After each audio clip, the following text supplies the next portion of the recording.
تاریخ بتا رہا ہوں. تو جب ایسی علماء کی اتنی بڑی بڑی عبارتیں سامنے آئی تو پھر علماء بریلوی حضرات نے ان کو کافر قرار دے دیا, بد مذہب قرار دے دیا, اور یہ کہا کہ یہ وہابیہ علماء جو ہیں یہ اللہ کے رسول کی بہت بڑی توہین کرتے ہیں, لہٰذا یہ جو علماء ہیں یہ بد مذہب ہیں.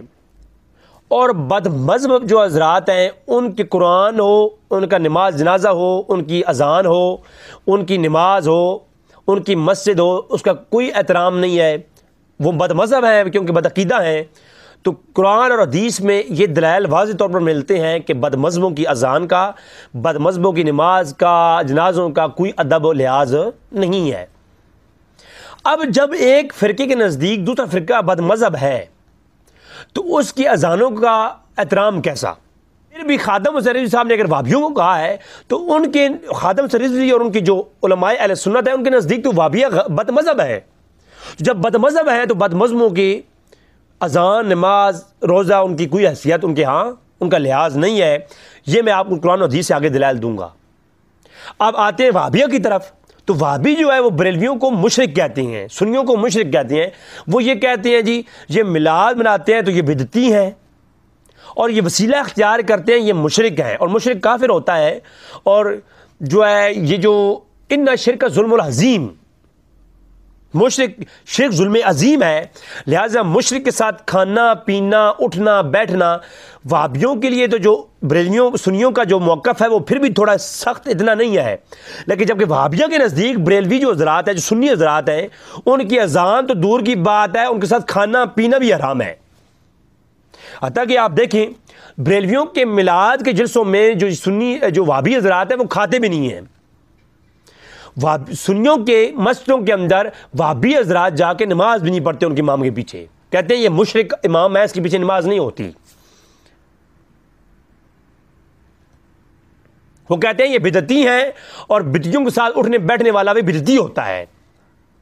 تو لہذا بریلوی سنی علماء کو جب جو وہابیہ ہیں وہ بد عقیدہ بد مذہب سمجھتے ہیں, تو وہابیہ کے نزدیک بھی ان کے علماء نے فتاوے بھرے ہوئے ہیں کہ یہ جو بریلوی سنی حضرات ہیں ان کے ساتھ کھانا پینا, جنازے, نماز, ان کے امام کا جنازہ پڑھنا باطل ہے, ان کے امام کے پیچھے نماز پڑھنا باطل ہے, ان کے ساتھ اٹھنا بیٹھنا کھانا پینا باطل ہے.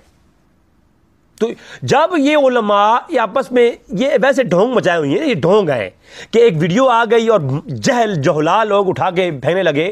پہلے تو میں یہ سوال کرتا ہوں آپ کس مسلک سے ہیں جو خادم حسین رضوی پر اعتراض کر رہے ہیں؟ تو وہ اگر کہتا ہے میں وہابیہ سے ہوں تو وہابی تو پہلے یہ کہتے ہیں کہ بد مذہبوں کے ساتھ کھانا پینا ان کا نماز اذان کسی کام کی نہیں ہے. ادھر سنی حضرات کو دیکھیں تو سنی حضرات کی تو علماء نے یہ لکھا ہے. یہ جو مہتاب صاحب ہے نا, یہ جو مناجی ہے, مناجی وہ ان کا ایک چینل ہے جناب, علامہ جو ہے وہ خادم حسین رضوی کے خلاف وہ بول رہے تھے, تو مہتاب صاحب نے ویڈیو بنائی ہے اور کہہ رہے تھے جناب یہ وہ ٹھیک ہے. تو وہ جو مہتاب صاحب ہیں مناجی جناب بھائی, ان کو میں یہ کہوں گا کہ آپ جو ہے نصیحت کرنے سے پہلے خود یہ دیکھیں کہ علماء اہل سنت امام ابن عابدین شامی کون ہے, انکار کر دو, در مختار سے انکار کر دو. امام ابن عابدین شامی کا فتویٰ ہے یہ کہ بد مذہبوں اور فاسقوں اور فاجروں کی اذان نہیں ہے, ان کی نماز نہیں ہے, ان کے پیچھے نماز باطل ہے. یہ بلکہ یہ نہیں کوئی گواہ میں چھوڑ رہا ہوں, یہ در مختار ہے, جلد نمبر 1 صفحہ 64 ہے. وَيُعَدُّوهُ إِذَا كَانَ فَاجِرًا وَفَاسِقًا, اور بد مذہبوں کے ضمن میں اور بد مذہبوں کے اوپر کلام کرتے ہوئے یہ اذان کے اوپر بات کرتے ہوئے در مختار کی جلد نمبر 1 صفحہ 64 پر لکھتے ہیں امام ابن عابدین شامی, یہ پہلے علماء اہل سنت میں سے ہیں. تو امام ابن عابدین کہتے ہیں, در مختار آپ کھولیے جلد نمبر 1 صفحہ 64 پر, کہتے ہیں وَيُعَدُّوهُ إِذَا كَانَ فَاجِرٌ وَفَاسِقٌ, یہ فاجر اور فاسق کی جو اذان ہے یہ دہرائی جائے گی. تو پھر آپ مجھے بتائیں فاجر اور فاسق کی اذان دہرائی جائے گی, اس کا لحاظ نہیں, تو بد مذہب بد عقیدہ کی اذان جائز ہو جائے گی؟ یعنی ایسے جہلا لوگ ہیں, ایسے جاہل لوگ ہیں, سوشل میڈیا کے اوپر ایک کلپ دیکھتے ہیں فتوی بازی شروع کر دیتے ہیں. حالانکہ حق یہ ہے، علم کا حق یہ ہے کہ کسی کا اتنا بڑے سے بڑا بھی فتویٰ آ جائے، بڑی سی بڑی چیز سامنے آ جائے تو پہلے تحقیق کی جائے اس کے اوپر، جس کا کلپ ہے اس سے رابطہ کیا جائے، اس سے کنفرم کیا جائے کہ آپ کا یہی موقف ہے، کیونکہ کسی کی کچھ رائٹنگ، کسی مصنف کی تحریر یا کسی مصنف کے بیان کے اوپر کلام کرنے سے پہلے اس کا موقف جاننا ضروری ہے، کیونکہ مسئلہ مختلفی میں مرتقد کے اعتقاد کو دیکھا جاتا ہے، یہ مسئلہ مختلفی ہے۔ سمجھ نہیں آتی یہ کیسے لوگ ہیں جس کے ہاتھ میں کچھ بھی آ گیا وہ ڈبرو گھمانے بیٹھ گیا۔ اور سوشل میڈیا کا ایسا ہتھیار ہے جس کو دل چاہے وہ استعمال کرے۔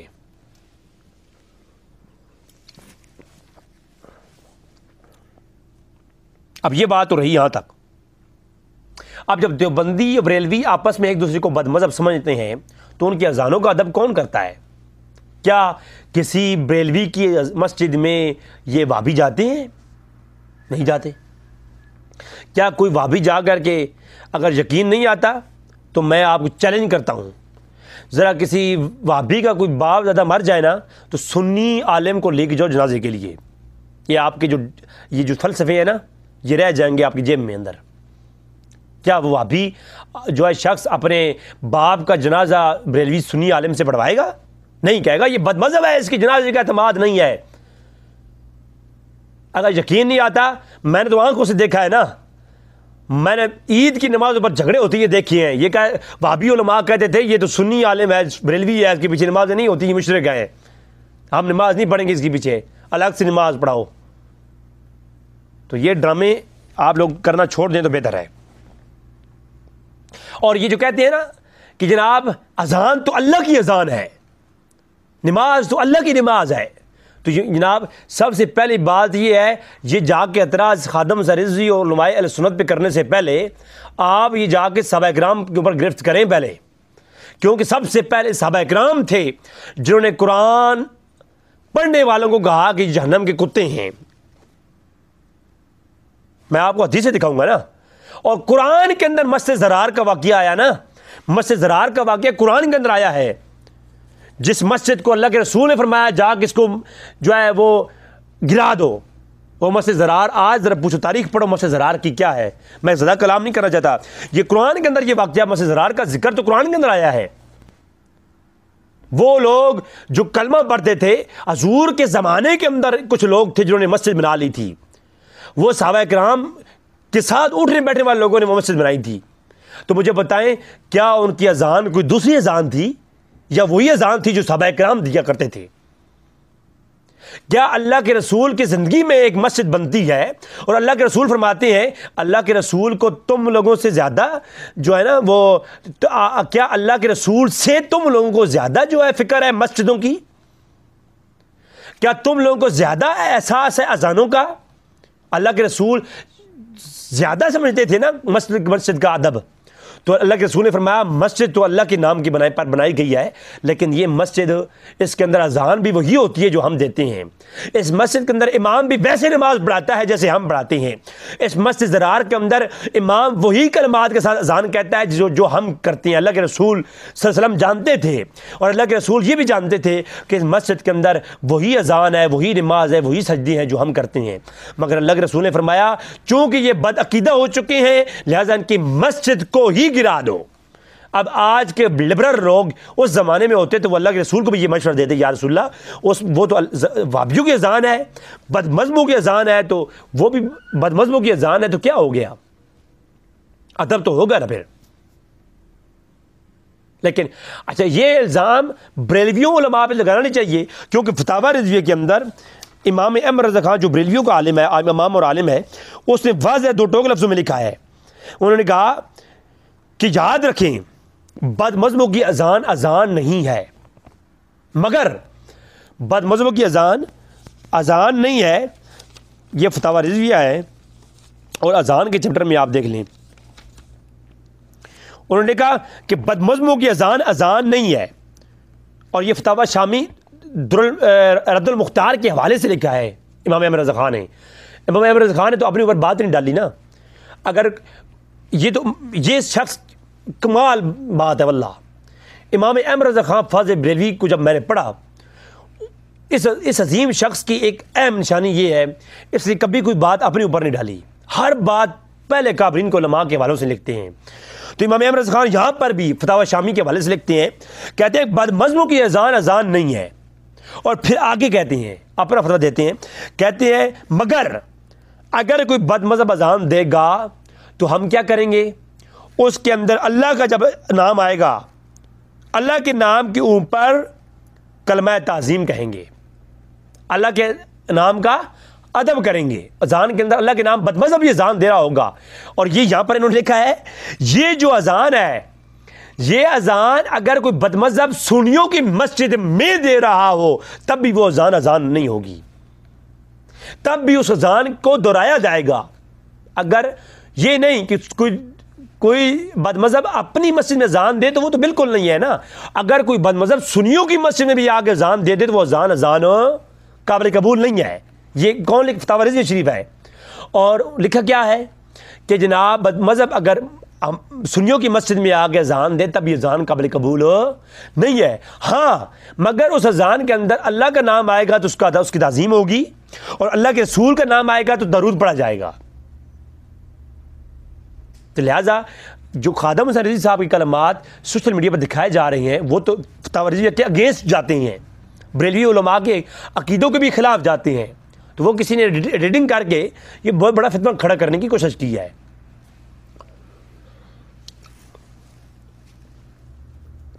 تو لہٰذا یہ بات واضح ہو گئی۔ میں سوال کرتا ہوں آپ سے، کیا قادیانی اذان دے رہا ہو، ایک مرزائی جو ہیں جو اللہ کے نبی کے بعد مرزا غلام احمد قادیانی کو اللہ کا نبی مانتے ہیں، تو وہ اذان بھی یہی دیتے ہیں، وہ نمازیں بھی اسی طریقے سے ادا کرتے ہیں، مجھے ایک بات بتائیں، کیا قادیانی کی اذان قابل قبول ہے؟ وہ بد مذہب ہیں، بد عقیدہ ہیں؟ نہیں، یہ تو اذانیں تو اللہ کی ہیں، تو اذانیں اللہ کی ہیں تو پھر قادیانی کی اذان کو اذان کہو، پڑھو نمازیں ان کے ساتھ بھی، پھر اپنی مسجد میں اذان دینے کے لیے تو قادیانی عالم کو بلا لیے کرو، کوئی ٹینشن نہیں آپ لوگوں کو۔ یعنی ایسی جہالت ہے نا، جہالت کسی کہتی ہیں اور کسے کہتی ہیں؟ اچھا، تو قادیانی کو جیسے اذان وہ بد مذہب ہے، ان کی اذان نہیں، وہ وہابیوں کے نزدیک بھی، وہ سنیوں کے نزدیک بھی، وہ کسی مسئلہ کے شیعوں کے نزدیک بھی وہ اذان نہیں ہے، تو جب بد مذہب کی اذان ہوگی تو وہ اذان نہیں ہے۔ کیا وہابی حضرات شیعہ کے جنازے کو جنازہ کہتے ہیں؟ کیا وہابی حضرات شیعہ کی نماز کو نماز کہتے ہیں؟ کیوں نہیں کہتے؟ وہ اس لیے کہ وہ کہتے ہیں جی وہ بد مذہب ہیں۔ جب بد مذہبوں کی نماز نہیں، حالانکہ نماز میں اگر شیعہ عالم آگ کھڑا ہو جائے تو قرآن ہی پڑھے گا نا، سورہ فاتحہ ہی پڑھے گا نماز کے اندر، تو نماز تو ہو جانی چاہیے۔ پھر یہ فلسفہ نہ رہا، اگر قرآن تو وہی پڑھ رہا ہے جو تم پڑھتے ہو، تو پھر یہ لبرل لوگ جو ہیں ان کو پتہ نہیں کون سی زبان سمجھ آتی ہے، ان کو علم ہوتا نہیں ہے۔ علماء مسجد میں مصلی رسول پہ بیٹھے ہوتی ہیں، اور جہلاء جو ہے سوال لے کر کے علماء کے پاس نہیں آتے، مسجد کے گیٹ کے اوپر کھڑے ہو کر بحث کر رہے ہوتے ہیں۔ پر یہ نہیں توفیق کہ چلو عالم اندر بیٹھا ہوا ہے، وہ اسپیشلسٹ ہے اس فیلڈ کے اندر، ڈگری لی ہوئی ہے اس نے اسلامیات میں، جائیں اس کے ساتھ بات کرتے ہیں، فتویٰ اس سے پوچھتی ہیں۔ نہیں، مولوی کو تو پتہ ہی کچھ نہیں ہے، وہ تو جاہل ہے اندر جو بیٹھا ہے۔ ہم بڑے علماء ہیں، گیٹ پر کھڑے ہو کر ہم تبصرہ کر رہے ہوں گے، اور علماء پر خادم رضوی صاحب جو ہے ایک رکعت میں پورا قرآن پڑھ سکتے ہیں، ان کو ذاتی طور پر نہیں جانتا، لیکن میں نے ان کے شاگردوں کی زبانی سنا ہے کہ بابا جی کو اتنی حدیث یاد ہیں کہ آج کے 50 علماء اکٹھے کرو نا، ان کو زبانی حفظ نہیں ہوں گی اتنی حدیثیں جتنی خادم رضوی صاحب کو اکیلے یاد ہیں۔ آپ لوگوں کو تو ایک حدیث سند کے ساتھ یاد نہیں ہوتی، تو پھر آپ مجھے بتائیں، وہ جیسے بھی ہیں ان کا اپنا ذاتی، میں ان کے ساتھ دفاع نہیں کر رہا، لیکن ان کا اپنا ذاتی سسٹم جو بھی ہے، تو اگر کسی پہ تنقید کرنی ہے، تنقید کے بھی کوئی اصول ہوتے ہیں نا، تنقیدی بیانات میرے بھی ہوتے ہیں، لیکن میں ان کو اصولوں کے تحت رہ کے بات کرتا ہوں۔ اب اگلی بات، اب یہ جو کہتے ہیں نا کہ جناب اذان تو اذان ہے، نماز تو نماز ہے، فلاں فلاں، تو ان کو جناب صحابہ کرام کے شاگردوں پہ بھی بات کرنی چاہیے۔ میں مسجد زرار کی بات کر چکا، میں مسجد زرار کو صحابہ کرام نے گرایا اور اللہ کے رسول نے گرانے کا حکم دیا۔ وہ مسجد نہیں تھی، الگ گھر نہیں تھا، اس میں اذان وہی ہوتی تھی جو ابوبکر صدیق اور بلال حبشی اذان دیا کرتے تھے۔ اس مسجد میں نمازیں وہی ہوتی تھی جو اللہ کے رسول پڑھایا کرتے تھے، اسی اللہ کا نام لیا جاتا تھا، وہی قرآن پڑھا جایا کرتا تھا اس مسجد زرار کے اندر بھی، جس کو اللہ کے رسول نے فرمایا گرا دو، جس کی مذمت میں قرآن کی آیات نازل ہوئی ہیں۔ تو مسجد زرار کے اندر جب بدعقیدگی تھی تو اللہ کے رسول نے خود مسجد کو گروا کر کے یہ بات وضاحت کی کہ میری امت کے اندر ایسے لوگ ہوں گے جو قرآن کا نام لیں گے، اذانیں دیں گے، نمازیں پڑھیں گے، لیکن بدعقیدہ ہوں گے، ان کی مسجدوں کا کوئی لحاظ نہیں ہے، ان کی اذانوں کا کوئی لحاظ نہیں ہے، ان کی نماز اور روزوں کا کوئی لحاظ نہیں ہے۔ بلکہ میں آگے چل کے حدیث سناتا ہوں کہ ایسے کئی لوگ حضور کے زمانے میں ہوئی ہیں جن کی نمازوں کا لحاظ اللہ کے رسول نے نہیں کیا، جن کی اذانوں کا لحاظ اللہ کے رسول نے نہیں کیا، اللہ کے رسول نے ان کو قتل کرنے کا حکم دیا ہے۔ وہ منافق نہیں تھے، جو صرف منافق ہوتے ہیں نا، جو صرف منافقین جن کا قرآن کے اندر ایک الگ سے چیپٹر ہوا ہے، یہ وہ منافقین نہیں تھے، باقاعدہ یہ الگ سے ایک پورا ایک گروہ تھا جس کو منافقین کسی بھی اوپر کا ایک جو ہے نا بدترین مخلوق قرار دیا گیا۔ منافقین تو آلریڈی بدترین ہے نا، یہ ان سے بڑے بدترین لوگ تھے جن کا ذکر اللہ کے رسول نے فرمایا، آگے چل کے گفتگو آ رہی ہے۔ امام ابن سیرین رحمۃ اللہ تعالیٰ علیہ یہ 70 صحابہ کے شاگرد ہیں۔ کتنے صحابہ کے؟ 70 صحابہ کے شاگرد امام ابن سیرین وہ زیادہ بہتر دین کو جانتے تھے یا آج کے یہ لبرل لوگ بہت جانتے ہیں؟ امام ابن سیرین کے پاس کچھ لوگ آئے، یہ سنن دارمی کا مقدمہ ہے اور سند صحیح کے ساتھ یہ روایت ہے۔ سنن دارمی کے مقدمے میں یہ بات موجود ہے کہ امام ابن سیرین کے پاس کچھ لوگ آئے، انہوں نے آگے قرآن کی کچھ آیات پڑھیں تو امام ابن سیرین نے کہا کہ میں تمہاری قرآن نہیں سنتا۔ تو انہوں نے کہا ہمیں تو آپ کچھ حدیث سنائیں، کچھ اور کلام آپ سے کریں۔ تو امام ابن سیرین نے فرمایا میں آپ سے کوئی کلام، کوئی قرآن اور کوئی حدیث نہیں سننا چاہتا۔ وہ لوگ اٹھ کے چلے گئے۔ شاگردوں نے کہا اے امام ابن سیرین آپ 70 صحابہ کے شاگرد ہیں، وہ قرآن پڑھنا چاہ رہے تھے اور آپ نے قرآن نہیں سنا۔ اب آج جو کوئی لبرل ہوتا نا تو وہ اذان پہ جب اتنا ایشو کر رہا ہے تو وہ تو امام ابن سیرین کو یہ کہتا کہ امام ابن سیرین آپ تو کافر اور مرتد ہو گئے ہیں، آپ نے قرآن سننے سے انکار کر دیا۔ حالانکہ اللہ فرماتا ہے جب قرآن پڑھا جائے تو مومنوں کے دلوں کو سکون اور تقویت پہنچتی ہے۔ جب قرآن پڑھا جائے تو دل باغ باغ ہو جاتا ہے، اللہ کا رحمت ہوتی ہے اس پر جو قرآن سنتا ہے، اور قرآن سننا تو فرض ہے۔ یہ ساری آیات پڑھتا اور سارے کوئی لبرل ہوتا ہے نا، لبرل آج یار کوئی اس طرح کا جو یہ نشئی سے لوگ گھومتے پھرتے ہیں نا، علم کا ڈھونگ رچائے ہوئی ہے، اگر یہ لوگ ہوتے نا تو امام ابن سیرین کو یہی مشورہ دیتے یا فتویٰ لگا دیتے امام ابن سیرین کے اوپر بھی کہ امام ابن سیرین آپ 70 صحابہ کے شاگرد ہیں، آپ کو شرم نہیں آتی، آپ قرآن سننے سے انکار کر رہے ہیں؟ لیکن امام ابن سیرین رحمہ اللہ نے قرآن اور مذہب نہیں وہاں کچھ نہیں سنا۔ شاگردوں نے سوال کیا اے امام ابن سیرین آپ نے کیوں نہیں سنا؟ تو آگے سے امام ابن سیرین نے کہا اس لیے کہ یہ لوگ بد مذہب تھے، بد عقیدہ تھے، یہ تقدیر کا انکار کرنے والے تھے۔ اگر یہ میرے سامنے جو ہے یہ آیتیں پڑھتے تو اس آیت کا مفہوم اپنے متعلق اس میں تعریف کرتے اور اپنا عقیدہ ظاہر کرنے کے لیے وہ دلیل کے طور پر پیش کرتے، تو مجھے ڈر تھا کہیں میں ان کی کسی دلیل کی زد میں نہ آ جاؤں اور ان کے عقیدے کا اثر مجھ پہ نہ ہو جائے، اس لیے میں نے بد عقیدہ سے قرآن نہیں سنا۔ جب قرآن نہیں سنا بد عقیدہ سے، امام ابن سیرین 70 صحابہ کے شاگرد ہیں، ابو ہریرہ کے شاگردوں پر بھی آپ فتویٰ لگائیں۔ آپ بڑے جناب والا لبرل بننے پھرتے ہیں نا، آپ بڑے علم کا حیض ہے آپ کو، تو آپ کہیں کہ آپ جو ہے امام ابن سیرین جو کہ صحابہ کرام کے شاگرد تابعی ہیں، یہ اور تعبیر میں بھی ان کا ایک عام شخص نہیں مقام ہے، ایک جو تابعین میں طبقہ اولا کے لوگ ہیں ان میں سے شمار ہوتے ہیں امام ابن سیرین۔ تو آپ مجھے بتائیں پھر امام ابن سیرین کے اوپر کون سا فتویٰ آئے گا؟ انہوں نے قرآن سننے سے انکار کر دیا، انہوں نے تعلیم یہ دی ہے اہل سنت کو کہ جس کو تو آپ بد مذہب سمجھتے ہیں اور بد مذہب ہو تو اس کی اذان تو کیا اس کی قرآن بھی وہ پڑھے تو تبھی نہ سنو۔ کیوں؟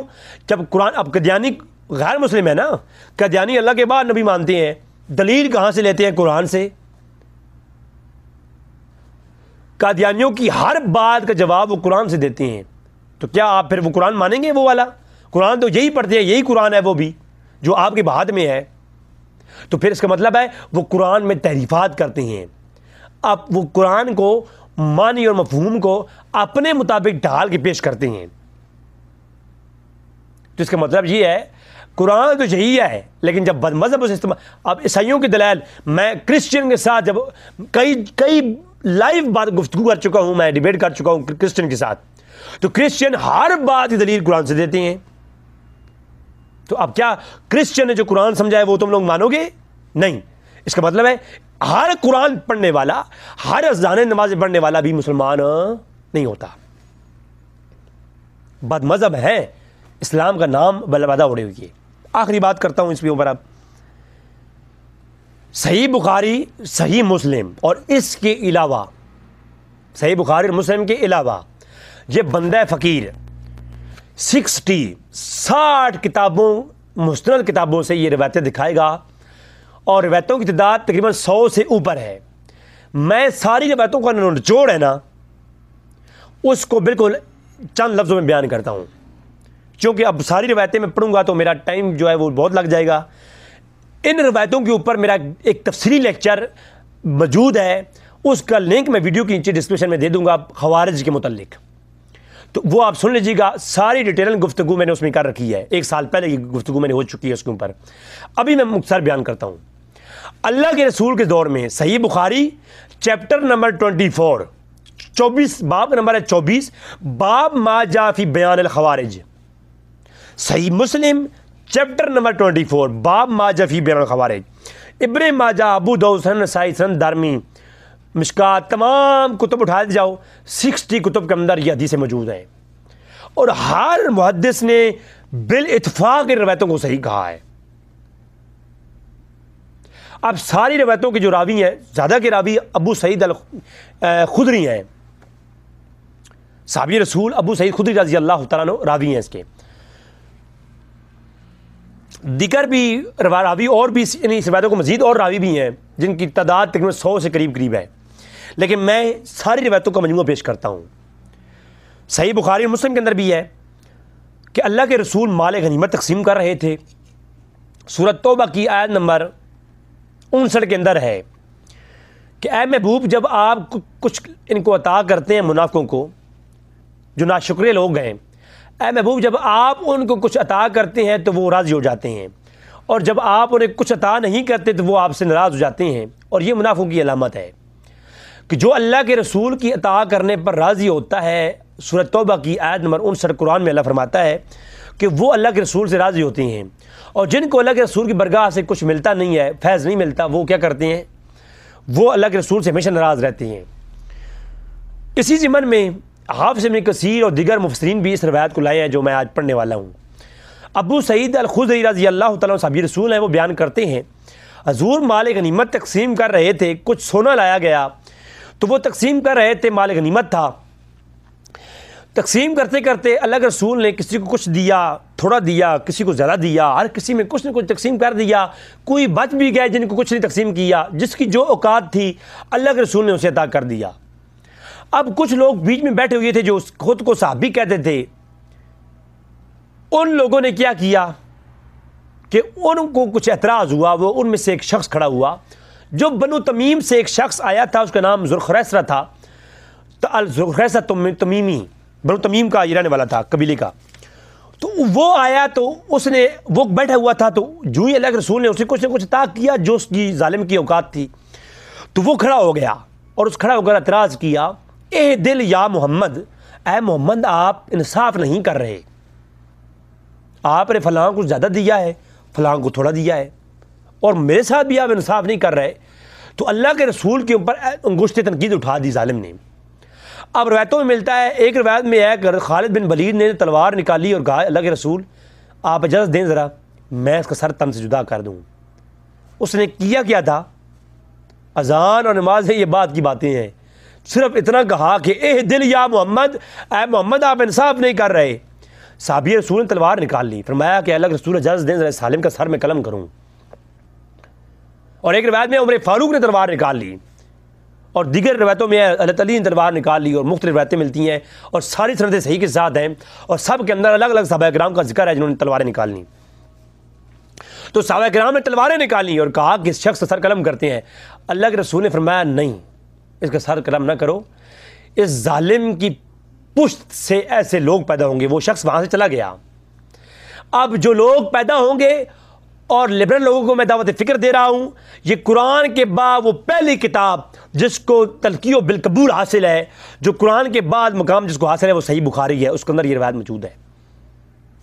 تو ذوالخلیصہ نامی شخص جو وہاں سے چلا گیا، اللہ کے رسول نے فرمایا یہ ایسے لوگ ہوں گے میری امت کے اندر جو ہر دور میں آئیں گے، یہ نہیں صرف میرے دور میں، فرمایا یہ میرے دور سے شروع ہوئے ہیں، ہر دور میں ہوں گے، یہ بدعقیدہ اور بد مذہب ہوں گے۔ اس جو شخص میرے سامنے سے جا رہا ہے نا، اس کی اولاد اتنی ہوگی، اس کی اولاد سے ایسے لوگ ہوں گے جن کی آنکھیں اندر دسی ہوئی ہوں گی، جن کے رخسار کی ہڈیاں باہر نکلی ہوئی ہوں گی، جن کی گھنی داڑیاں ہوں گی۔ یہ میں کوئی علامہ اقبال کی کتاب نہیں پڑھ رہا، یا ہاشم ندیم کا ناول نہیں پڑھ رہا، میں صحیح بخاری کی حدیث پڑھ رہا ہوں جی۔ تو ان کی آنکھیں اندر دسی ہوئی، ان کی رخسار کی ہڈیاں نکلی ہوئی، ان کی داڑیاں گھنی ہوں گی، وہ بد مذہب ہوں گے، وہ قرآن ایسا پڑھیں گے میرے پیارے صحابہ، اے ابو بکر، اے عمر فاروق، اے میرے خالد بن ولید، اے مولا علی کرم اللہ وجہ الکریم، اے علی تمہاری نمازوں سے، اب مجھے بتاؤ آج تم لوگوں کی نمازیں مولا علی کی نمازوں سے ملتی ہیں؟ کیا تم میں سے کوئی ایسا شخص ہے جو یہ دعویٰ کرے کہ میری نمازیں عمر فاروق سے نمازوں سے زیادہ اچھی ہیں؟ نہیں، نمازیں تو صحابہ کرام کی تھیں، اور اللہ کے رسول صحابہ کرام کو فرما رہے ہیں کہ تم اپنی نمازوں کو ان کی نمازوں سے حقیر جانو گے، یعنی وہ صحابہ کرام سے بھی اچھی نمازیں ادا کرنے والے ہوں گے۔ مسجد زرار میں بھی تو یہی ہوتا تھا نا، نماز تو بندی سے پڑھتے تھے وہ لوگ، اور اللہ کے رسول نے فرمایا یہ قرآن اتنا اچھا پڑھیں گے کہ ان کی جو ہے تم اپنے قرآن پڑھنے کو حقیر جانو گے، یعنی اے ابو بکر و عمر تم بھی اتنا اچھا قرآن نہیں پڑھو گے جیسا یہ لوگ قرآن پڑھیں گے،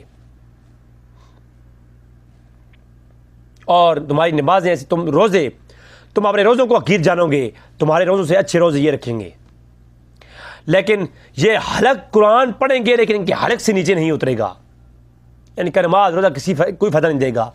یہ وہ آیتیں جو بتوں کے لیے نازل ہوئی ہیں یہ مومنوں پہ جبساں کریں گے، ان کی زبانیں شہد اور شکر سے میٹھی ہوں گی، یعنی اتنی میٹھی گفتگو کریں گے آپ ان کی گفتگو سننے کے لیے بیٹھ جائیں گے، اتنی اچھی گفتگو۔ اور جامع ترمذی میں حدیث یہ ہے کہ جب یہ لوگ آخری دور میں نکلے تو کئی صحابی ہیں جو ان کے وویلے اور جو ہے ان کی باتوں میں آ گئے تھے اور ان کے ساتھ چل پڑے تھے، ان کے ساتھ تبلیغ کرنے لگ گئے تھے۔ جامع ترمذی میں حدیث موجود ہے، وہ صحابی رسول بیان کرتے ہیں کہ میں پہلے یہ خارجیوں کے ساتھ مل گیا تھا جن کے بارے میں اللہ کے رسول نے فرمایا یہ جہنمیوں کے کتے ہوں گے، یہ کائنات کے اندر بدترین مخلوق ہوں گے، اور اللہ کے رسول نے فرمایا کہ، اور اس روایت کے ایک راوی عمار کہتے ہیں کہ اللہ کے رسول نے یہ بھی فرمایا ہے کہ جب یہ تمہیں ملے تو تمہیں قوم عاد اور سمود کی طرح کاٹ ڈالو، قتل کر دو ان کو، اور ایاکم و ایاہم، نہ تم ان کے ساتھ بیٹھو نہ یہ تمہارے ساتھ بیٹھیں۔ یہ تو اذانوں کی بات کرتے ہیں، بد مذہبوں کے ساتھ اٹھنا بیٹھنا منع کیا اللہ کے رسول نے، وہ قرآن بھی پڑھتے ہوں، وہ نماز اذانیں دیتے ہوں۔ اب اللہ کے رسول نے جب یہ فرمایا صحابہ کرام کو کہ ان کی نمازیں تمہاری نمازوں سے اچھی ہوں گی، تو اس کا مطلب ہے ان کی اذانیں بھی صحابہ کرام کی اذانوں سے اچھی ہوں گی، لیکن خبردار ان کی نمازوں کا پاس نہیں ہے۔ اللہ کے رسول نے فرمایا یہ کائنات کے اندر سب سے بدترین مخلوق ہوں گے، جہنمیوں کے جہنمی کتے ہوں گے یہ۔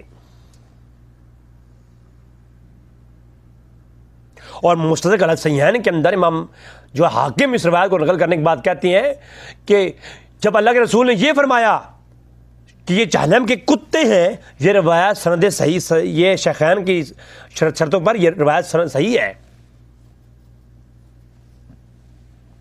بات سمجھ آ رہی ہے نا جی۔ امام ترمذی اور امام حاکم اس روایت لکھنے کے بعد ابو امامہ سے کسی نے پوچھا کہ اے ابو امامہ کیا خوارج کے بارے میں آپ کا کیا خیال ہے؟ تو آپ نے فرمایا اللہ کی قسم ایک بار نہیں کئی بار اللہ کے رسول نے یہ فرمایا ہے کہ یہ جو بد مذہب خوارج ہوں گے، جو قرآن اور اذانیں اور نمازیں بڑی اچھی پڑھیں گے وہ لوگ جہنم کے کتے ہوں گے۔ اب یہ لبرل لوگ سے مجھے بتائیں کیا بد مذہبوں کی اذانیں سننا بہتر ہے؟ اللہ کے رسول تو یہ فرما رہے ہیں کہ وہ جہنم کے کتے ہیں۔ تو جہنم کے جو کتے ہوں گے، اللہ کے رسول نے فرمایا وہ سر منڈوانے کے شوقین ہوں گے، ان کی آنکھیں دسی ہوئی ہوں گی، ان کی گندی داڑیاں ہوں گی، اور وہ اپنے تہ بند کو، اپنی شلوار کو، اپنی تہ بند کو ٹخنوں سے بہت اونچا رکھیں گے۔ یہ صحیح بخاری کی حدیث ہے، یہ صحیح بخاری کی حدیث ہے، صحیح بخاری کی، قرآن کے بعد جو پہلی کتاب ہے اس کے اندر سند صحیح کے ساتھ روایت موجود ہے۔ اس روایت کا انکار آج تک کسی 1400 سال میں کسی مسلمان نے نہیں کیا۔ وہ تہ بند کو اونچا باندھنے والے ہوں گے، قرآن اچھا پڑھنے والے ہوں گے، نمازوں پر بڑے پختہ ہوں گے، لیکن وہ جو ہے بت پرستوں کو چھوڑ کر کے مومنوں کو قتل کرنے کی کوشش کریں گے۔ یہ ساری نشانیاں بتائی ہیں ان خوارجین کی۔ اس کو بھی امام حاکم علیہ مصدق کے اندر لائے ہیں، اسی باب کے تحت، باب الفتن کے اندر امام حاکم لکھتے ہیں، اسی روایت کو لاتے ہیں کہ عبداللہ ابن عمر نے فرمایا کہ مسجدیں تو ہوں گی، لیکن ان مسجدوں میں جو نماز پڑھنے والے لوگ ہوں گے وہ کافر ہوں گے، وہ اسلام سے نکل چکے ہوں گے، ان کا دین کے ساتھ کوئی تعلق نہیں ہوگا۔ تو مجھے بتائیں کیا وہ لوگ جو زمانہ آخر میں آئیں گے وہ اللہ کی گھر بنائیں گے، اذانیں دیں گے، تو وہ اسلام سے نکل چکے ہوں گے؟ جیسا کہ آج کے دور میں ایک فرقہ تو بالکل قادیانی جو غیر مذہب کافر ہیں، قادیانی، ان کو تمام مسلمان یہ کہتے ہیں کہ یہ اسلام کا نام لیتے ہیں، قرآن پڑھتے ہیں، حدیثیں پڑھتے ہیں، لیکن وہ اسلام سے خارج ہے۔ مرزائی جو ہیں، جو اللہ کے رسول کے بعد مرزا قادیانی کو نبی مانتے ہیں، اور یہ لوگ حقیقت میں ایسے لوگ ہوں گے کہ ان کو آپ لوگ پہچان نہیں پاؤ گے، اور صحابہ کرام نہیں پہچان پائے۔ یہ اپنے حلیے کے ساتھ، اپنی اذانوں نمازوں میں ایسے اپنے حلیے کے ساتھ ہوں گے کہ آپ دیکھ کر کے یہ نہیں اندازہ لگا سکتے کہ یہ لوگ مسلم ہیں یا غیر مسلم ہیں۔ آپ یہی کہو گے یہ تو مسلمان ہیں ماشاءاللہ، یہ تو اتنے اچھے نمازی ہیں ماشاءاللہ، ایک عام شخص نہیں پہچان پائے گا۔ صحابہ کرام آپ دیکھیں، روایت ہے، بلکہ یہ آپ کو روایت کا حوالہ میں دے دیتا ہوں۔ یہ جناب امام احمد بن حنبل 241 ہجری میں گزرے، امام بخاری کی بھی سے پہلے، تو امام احمد بن حنبل المسند کے اندر لائے ہیں کہ ابو سعید خدری رضی اللہ تعالیٰ عنہ سے بروی ہے کہ ابو بکر صدیق رضی اللہ تعالیٰ عنہ آئے اور فرمایا کہ یا رسول اللہ، ایک فلاں جگہ پر ایک شخص بڑی خشوع و خضوع کے ساتھ نماز پڑھ رہا ہے۔ حضور نے فرمایا جاؤ اور اس شخص کو قتل کر دو حالت نماز کے اندر ہی۔ ابو بکر صدیق گئے اور جا کر دیکھا وہ شخص نہایت ہی خشوع اور خضوع کے ساتھ نماز پڑھ رہا تھا، اور روایتوں میں ملتا ہے کہ یہاں ماتھے کے اوپر سجدوں کے نشان تھے، اتنے وہ نماز پڑھنے والا شخص تھا کہ اس کی یہاں پر سجدوں کا نشان تھا۔ تو ابو بکر صدیق رضی اللہ تعالیٰ نے اسے قتل نہیں کیا، واپس آ گئے کہ کہیں مجھ سے کسی نمازی کا خون نہ ہو جائے۔ واپس آئے، فرمایا یا رسول اللہ وہ تو نماز پڑھ رہا ہے۔ پھر جو ہے فرمایا عمر فاروق آپ جاؤ۔ پھر عمر فاروق گئے تو انہوں نے دیکھا اسی حالت میں، تو فرمایا کہ اللہ خیر کرے کہیں میرے ہاتھ سے کسی نمازی کا خون نہ ہو جائے۔ واپس آ گئے۔ پھر مولا علی کرم اللہ وجہہ کو بھیجا۔ ایک روایت میں ملتا ہے کہ مولا علی نے ان کو جا کے اس شخص کو جا کے مار دیا، قتل کر دیا، اور ایک روایت میں ملتا ہے کہ مولا علی گئے تو وہ شخص وہاں پر نہیں تھا۔ پھر اللہ کے رسول نے فرمایا میری امت میں ایسے لوگ ہوں گے جو نمازوں میں پختہ ہوں گے، قرآن پڑھیں گے، وہ جو ہے بڑے عبادت گزار ہوں گے، حتیٰ کہ ان کے یہاں پر سجدوں کا نشان ہوگا، سجدے کرنے والے ہوں گے، لیکن خدا کی قسم وہ دین سے ایسے نکل جائیں گے جیسے تیر اپنے شکار سے آر پار ہو جاتا ہے، ان کا اسلام سے کوئی تعلق نہیں ہوگا، بے شک وہ اسلام کا نام لیوا ہوں گے۔ تو ناظرین طویل گفتگو ہو سکتی ہے، اس کے اوپر میرا پورا کلپ اسی ان حدیثوں میں موجود ہے، وہ ویڈیوز نیچے لنک دے دوں گا۔ آپ کی دعاؤں کا طالب آپ کا اپنا رضی بھائی۔ یاد رکھیے کسی ویڈیو کو وائرل ہو جانے پر یہ نہ ویلا کیا کریں، پہلے تحقیق کیا کریں۔ لہذا خادم سرزی کا وہ کلپ جو ہے وہ فیک ہے، اگر وہ صحیح بھی ہوتا تو خادم سروسنگ کے نزدیک وہابی تو بد مذہب ہیں، تو بد مذہب کی اذان نہیں ہے، ان کا جناب والا قرآن جو ہے وہ پڑھنا سننا جو ہے وہ ممنوع ہے قرآن و حدیث کی روشنی میں، اور ان کی جو ہے نمازیں وغیرہ نمازیں نہیں ہیں قرآن و حدیث کی روشنی میں۔ اور وہابیوں کے نزدیک بھی سنیوں کی بھی حال یہی ہے، اگر کوئی سنیوں کی اذان ہو رہی ہے اور کوئی وہابی ادب نہ کرے تو اس کے نزدیک مطابق چونکہ سنی جو ہے وہ بد مذہب اور مشرک ہیں، تو لہٰذا اس کے لیے بھی یہ ضروری نہیں ہے کہ وہ ان کے اذان کا ادب کرے یا نہ کرے۔ لہٰذا یہ ایک دونوں طرف سے میں نے ایک چیز پیش کی کہ اس کے اوپر ویسے جو ہے وہ جہلا کلام کر رہے ہیں اور علماء پہ تنقید کر رہے ہیں، یہ علماء کے مسائل علماء تک رہنے دیتے ہیں۔ آپ کی دعاؤں کا طالب، آپ کا اپنا بھائی رضی بھائی۔ السلام علیکم ورحمۃ اللہ وبرکاتہ۔